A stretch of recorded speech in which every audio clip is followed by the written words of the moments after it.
दोस्तों सब्सक्राइब करें driving hub channel को और देखें नए वीडियोस अपने मोबाइल फ़ोन पर सबसे पहले।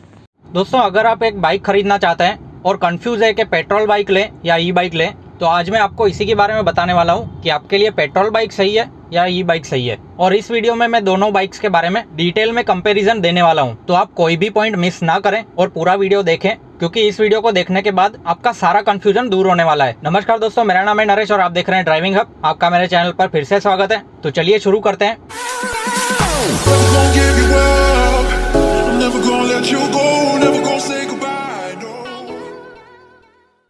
तो दोस्तों सबसे पहले तो ई बाइक जो होती है वो इलेक्ट्रिक पावर से चलती है। उसमें एक इलेक्ट्रिक मोटर होती है जिसको दी गई बैटरी में से पावर मिलता है और इस तरीके से ई बाइक चलती है। अब जो पेट्रोल बाइक है वो पेट्रोल से चलती है और उसमें कंबशन इंजन होता है, यानी कि पेट्रोल इंजन में जाता है, वो बर्न होता है, उसकी वजह से पिस्टन को धक्का लगता है और इस तरीके से पावर जनरेट होती है और उस पावर से आपकी पेट्रोल बाइक चलती है। पर ये दोनों में मेजर डिफरेंस ये है कि आपकी जो पेट्रोल बाइक है उसमें CO2 निकलता है, धुआं निकलता है, जिसकी वजह से पॉल्यूशन फैलता है। और जो ई बाइक है उसमें बिल्कुल धुआं ही नहीं निकलता है, यानी पॉल्यूशन का तो कोई चांस ही नहीं है। तो ये एक सबसे बड़ा एडवांटेज है, क्योंकि ई बाइक एक जीरो इमिशन व्हीकल है। अब दोस्तों सबसे पहली बात तो अगर आप एनवायरमेंट कॉन्शियस है तो आप अपने लिए ई बाइक ही लोगे। पर दोस्तों जो ई बाइक है उसकी प्राइस काफी ज्यादा है एक पेट्रोल बाइक के मुकाबले। हाँ, ये बात सही है कि गवर्नमेंट बहुत ज्यादा सब्सिडी देती है इस बाइक्स पे, ताकि लोग ज्यादा से ज्यादा इसे खरीदें और पेट्रोल बाइक्स ना लें। पर ये सब कट करने के बाद भी इनकी प्राइस काफी ज्यादा है। आप कोई भी पेट्रोल बाइक ले लो और उसके मुकाबले ई बाइक ले लो, दोनों का प्राइस डिफरेंस बहुत ही ज्यादा है। अब आप बोलोगे भाई अगर ये बाइक्स इतनी अच्छी है तो इनकी प्राइस काफी कम होनी चाहिए ना, वरना इतनी महंगी बाइक्स कौन लेगा। तो भाई ये जो व्हीकल्स है उनके अंदर जो लिथियम आयन बैटरी यूज होती है वो ही सबसे ज्यादा महंगी है और इसी की वजह से इनकी प्राइस बहुत ही ज्यादा है। अब ये जो लिथियम आयन बैटरीज है वो हमारे इंडिया में बहुत ही कम मात्रा में है, तो इंडिया को ये बैटरीज दूसरे देशों से इम्पोर्ट करनी पड़ती है और इसी की वजह से ये महंगी पड़ती है। अगर आगे चल के ये हमारे देश में ज्यादा से ज्यादा मैन्युफैक्चर होने लगी तो इनकी प्राइसेस एक पेट्रोल बाइक से भी कम हो सकती है, और वो तो खैर बाद में की बात है। अब दोस्तों रेंज की बात करें तो एक ई बाइक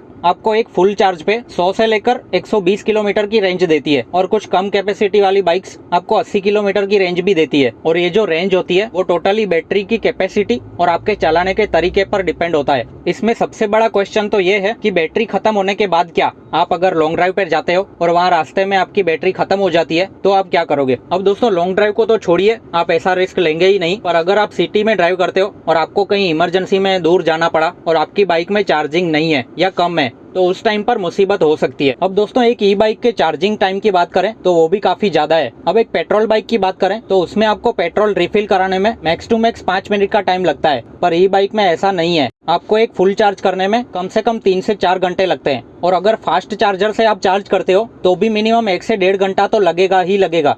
तो ये भी आपको समझ के चलना है अगर आप एक ई बाइक लेना चाहते हो तो अगर आपको ये टाइम पर एक ई बाइक लेनी है तो सब कुछ प्री प्लान करके ही निकलना पड़ेगा। आपकी गाड़ी में कितनी चार्जिंग है उसके हिसाब से ही आपको डिसाइड करना पड़ेगा कि आपको इतने किलोमीटर दूर ही जाना है, नहीं तो प्रॉब्लम हो सकती है। अब दोस्तों अगर आप लॉन्ग ड्राइव नहीं करते हो और सिटी में ही 10 किलोमीटर या 15 किलोमीटर ड्राइव करते हो तो ई बाइक्स आपके लिए है, क्योंकि जो ई बाइक्स होती है वो भले ही स्टार्टिंग में बहुत महंगी मिलती है पर वो लॉन्ग रन में बहुत ही ज्यादा सस्ती पड़ती है। अब इसके लिए एक एग्जाम्पल के तौर पर मान लीजिए एक ई बाइक एक सिंगल चार्ज में 100 किलोमीटर चलती है और उसे चार्ज करने के लिए 2 से 3 यूनिट बिजली चाहिए और उसकी बैटरी कैपेसिटी 2 या 3 किलोवाट की होगी, तो इसका मतलब 2 या 3 यूनिट ही चाहिए। अब दोस्तों यहाँ पर गुजरात की बात करूं तो यहाँ पर इलेक्ट्रिसिटी का पर यूनिट चार्ज 4.5 रुपए है, यानी कि राउंड फिगर 5 रुपए गिनते हैं तो एक फुल चार्ज के लिए हमें 10 से 15 रुपए लगेंगे, यानी कि पर किलोमीटर हो गया 10 से 15 पैसे। अब अगर पेट्रोल बाइक की बात करते हैं तो उसकी माइलेज 50 से 60 किलोमीटर की होती है, यानी जनरली एक अच्छी माइलेज वाली बाइक की बात मैं कर रहा हूँ, तो इसमें भी 50 किलोमीटर पर लीटर गिन लेते हैं तो 1 किलोमीटर के लिए हमें भरना पड़ेगा 2 रुपया, क्योंकि पेट्रोल की price almost 100 rupees per litre हो चुकी है। अब अगर लॉन्ग रन की बात करें तो आप 2, 3 या 4 साल के अंदर कम से कम 50,000 किलोमीटर तो गाड़ी चलाएंगे ही, तो एक ई बाइक के लिए 50,000 किलोमीटर चलाने के लिए आपको सिर्फ 5,000 रुपए का खर्चा होगा।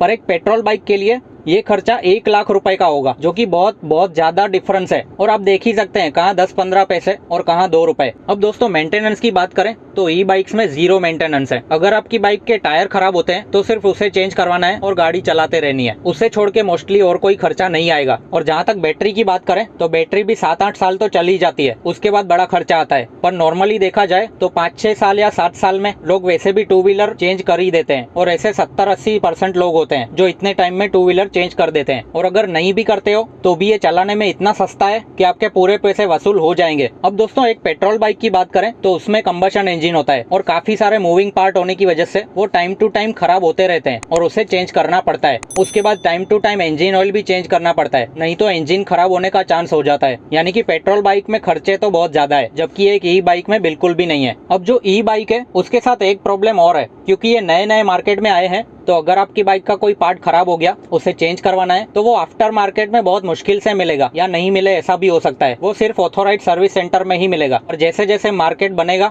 ई बाइक्स पुराने होते जाएंगे, तो ये प्रॉब्लम तो सॉल्व होना ही है। ये सिर्फ हाल फिलहाल का इश्यू है जो कि सॉल्व हो जाएगा। अब दोस्तों ये सब बातें जानने के बाद एक और बात है जो कि आपको ध्यान में रखनी है। अभी ई बाइक्स के लिए इंफ्रास्ट्रक्चर बहुत कम है, ये मार्केट में अभी अभी आए हैं, तो इंफ्रास्ट्रक्चर बनने में टाइम लगेगा। तो आपको ये बात ध्यान में रखनी है कि आपको अपनी बाइक घर पर ही चार्ज करनी है, ये समझ के ही खरीदनी है, क्योंकि इसके लिए जो फास्ट चार्जर्स है वो मार्केट में बहुत कम है और उसकी क्वांटिटी बढ़ने में टाइम लगेगा, कम से कम 1 से 2 साल तो लगेगा ही। यानी आप सिटी में ड्राइव करते हैं, 10-15 किलोमीटर या 20 किलोमीटर गाड़ी चलाते हैं रोज का, तो आप इसे घर में आसानी से चार्ज कर सकते हैं, कोई भी इश्यू नहीं होगा। और अगर आपका यूज ज्यादा है, आपको रास्ते में भी इसे चार्ज करना पड़े ऐसा है, तो फिर आपको 1 या 2 साल रुक जाना चाहिए। और दूसरी एक बात, अगर आपका घर ऊपर है तो आपको गाड़ी में से बैटरी निकाल के ऊपर ले जानी पड़ेगी और चार्ज करनी पड़ेगी, ये बात भी ध्यान में रखनी है। यानी कि आपकी गाड़ी के लिए चार्जिंग पॉइंट एक्सेसिबल है कि नहीं, ये बात भी आपको देखनी है। एक बार इंफ्रास्ट्रक्चर अच्छा बन जाए उसके बाद तो कोई भी दिक्कत नहीं है, पर फिलहाल इतनी दिक्कत का सामना तो आपको करना पड़ेगा। तो दोस्तों उम्मीद करता हूँ आपके सारे डाउट्स अभी खत्म हो गए होंगे और आप अभी आसानी से डिसाइड कर पाओगे कि आपको पेट्रोल गाड़ी लेनी चाहिए या ई बाइक। आपको इसके बारे में कोई भी सवाल हो तो आप कमेंट बॉक्स में पूछ सकते हैं। बाकी इस वीडियो को यहीं खत्म करते हैं। वीडियो अच्छा लगा हो तो उसे लाइक करें, शेयर करें और हमारे चैनल ड्राइविंग हब को सब्सक्राइब करना बिल्कुल ना भूलें। तो आपसे फिर मुलाकात होगी अगले वीडियो में, तब तक के लिए गुड बाय। आपका दिन शुभ रहे। धन्यवाद।